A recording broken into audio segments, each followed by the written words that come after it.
Assalamualaikum warahmatullahi wabarakatuh. Halo semuanya.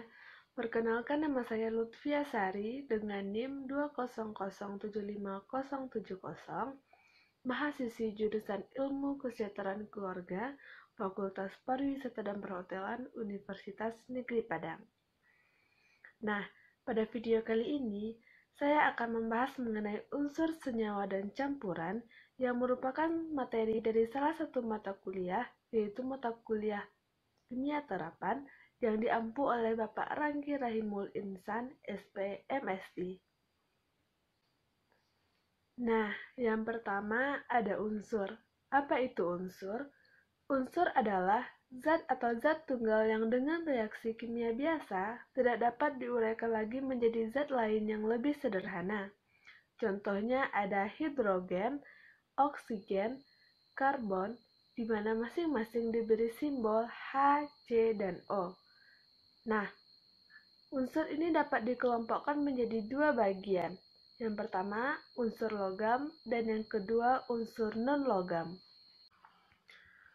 1. Unsur logam. Contoh unsur logam adalah besi, emas, perak, aluminium, tembaga, natrium, kalium, dan magnesium. Unsur-unsur logam tersebut memiliki sifat-sifat seperti semua unsur logam berupa zat padat, kecuali raksa yang berwujud cair.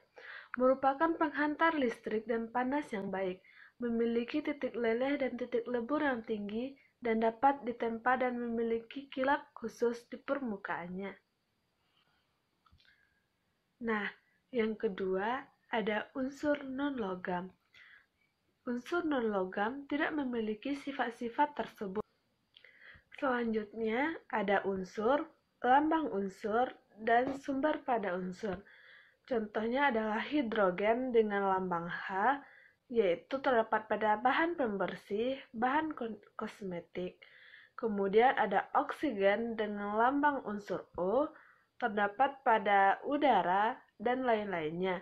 Kemudian ada karbon dengan lambang C, terdapat pada zat makanan, tubuh makhluk hidup, serat-serat tekstil, dan lain sebagainya.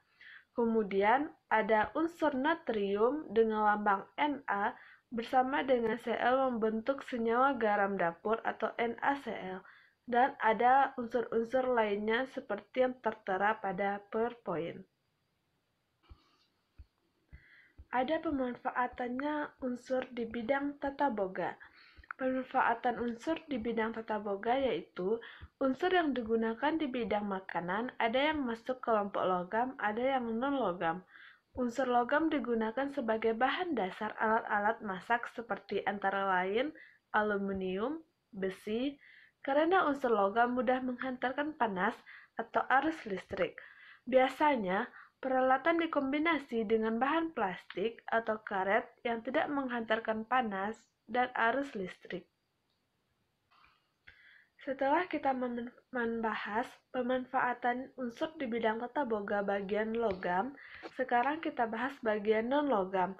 Contohnya ada karbon dan hidrogen serta oksigen sebagai bahan pembentuk karbohidrat dan lemak, ada nitrogen, fluor, dan fosfor sebagai unsur pembentuk protein, ada belerang, klor, yodium, dan silikon sebagai bahan pembersih, sebagai untuk pertumbuhan, dan sebagai bahan kaca.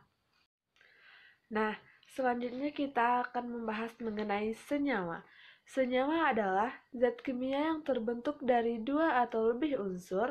Oleh karena itu, senyawa dapat diuraikan menjadi zat lain yang lebih sederhana. Kemudian, ada pemanfaatan dari senyawa di bidang tata boga. Contohnya adalah garam dapur, manfaatnya sebagai bumbu, bahan pengawet, mempertahankan sayuran hijau saat dimasak, dan lain sebagainya. Kemudian ada gula pasir, fungsinya sebagai pemanis dan bahan pengawet. Selanjutnya ada asam sitrat.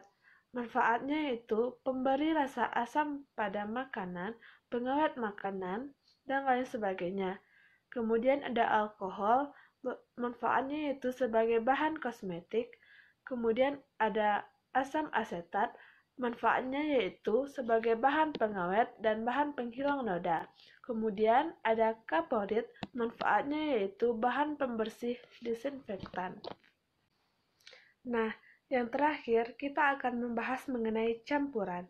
Campuran adalah materi yang tersusun atas dua macam zat atau lebih, atau campuran adalah suatu zat dengan reaksi fisika dapat diuraikan lagi menjadi zat.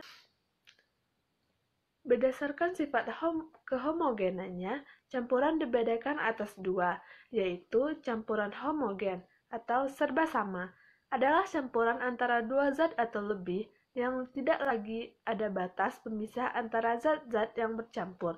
Contohnya adalah campuran dari larutan garam dapur, kemudian ada larutan deterjen, ada sirup, jus alpukat, dan lain sebagainya.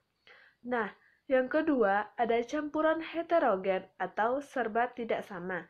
Adalah campuran antara dua zat atau lebih yang masih menampakkan batas pemisah antara zat-zat yang bercampur.